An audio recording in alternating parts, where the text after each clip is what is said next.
may know that living caregivers come to Canada and that they come as a temporary foreign worker to care for other families' children. They come under this program and they have to live with their employer, the live-in option, although the government did make a change down the road to have a live-out option. But essentially they come to Canada away from their own families to take care of other families' children. They have to complete this work program for 2 years before they can make an application to have their children and their family join them. Since that time, people have completed their 2-year requirement and they have made an application to be reunited with their families here in Canada. But for these families, they are waiting and waiting and waiting. The backlog is astounding. The period of time in which they have to wait is breathtaking. It is breaking up families, and I'm not exaggerating. When this is happening, literally, living caregivers, they have to grow up without their children by their side. Their children, in some cases, have grown and to become adults, and still they're waiting to be reunited with their family. We have a situation where, at the last check-in with the government, I was advised that there are some 40,000 applications that are in the backlog.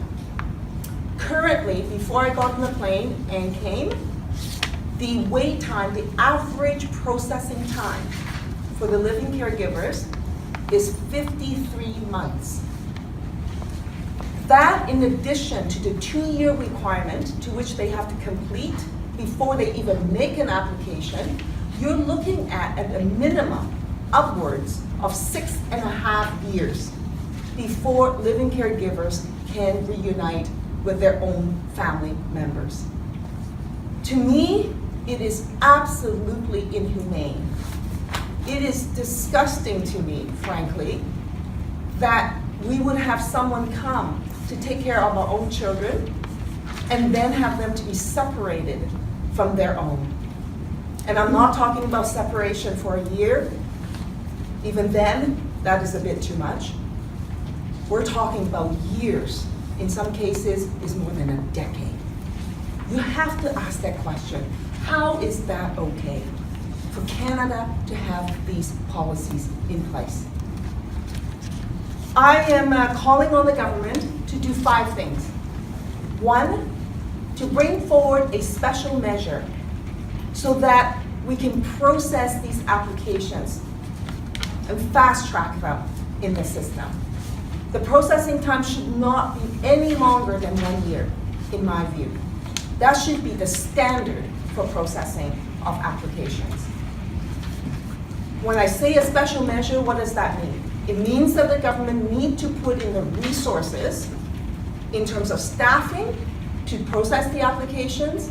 It also means that they have to put in the immigration levels numbers to accommodate that. Without both of those things paired up together, that work is not going to achieve the outcome that we desire. And that is for the families to reunite quickly and expeditiously.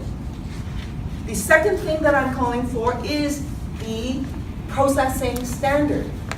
It is not okay for an average processing time of these applications to take 53 months.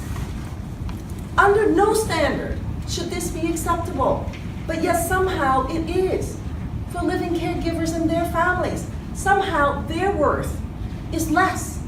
Somehow the value of these families reuniting can be deemed to be less with lengthy processing times as such. And so I am calling on the government to put in the resources and to commit to a processing time of no longer than 1 year, 12 months.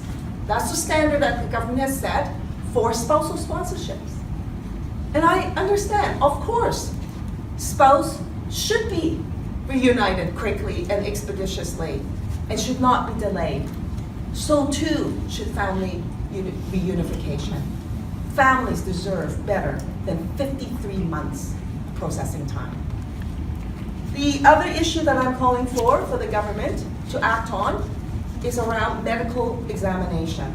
There should not be more than one medical exam done for these applications.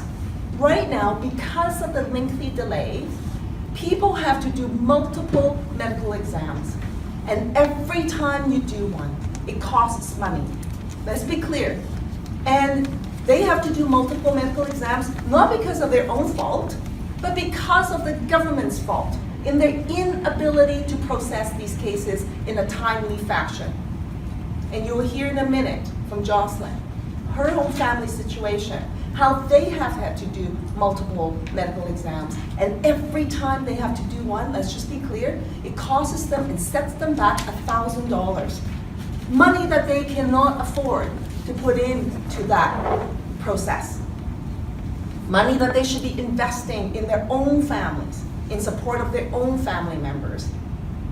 And yet, here we are, we have a system where multiple medical exams are required and putting all these pressures on the family members. And you have to remember, for some family members, it's not easy for them to get a medical exam. They have to travel out of town from where they live, where there is an office that's available that can do that work. And that travel is expensive. Sometimes it means that they have to overnight somewhere else. That is expensive. And the government needs to be mindful of the challenges that people are faced with when they're dealing with that situation. The next item that I'm calling for the government to do is to remove the previous Conservative government's cap on the number of permanent residents issued each year to the new streams of caregivers program. Currently is set at 5,500. And I'm calling for this removal because the truth of the matter is that there is a great need for this service. Capping the number in an attempt to reduce the backlog is not the solution. Reducing the backlog with real resources and immigration levels numbers is the solution.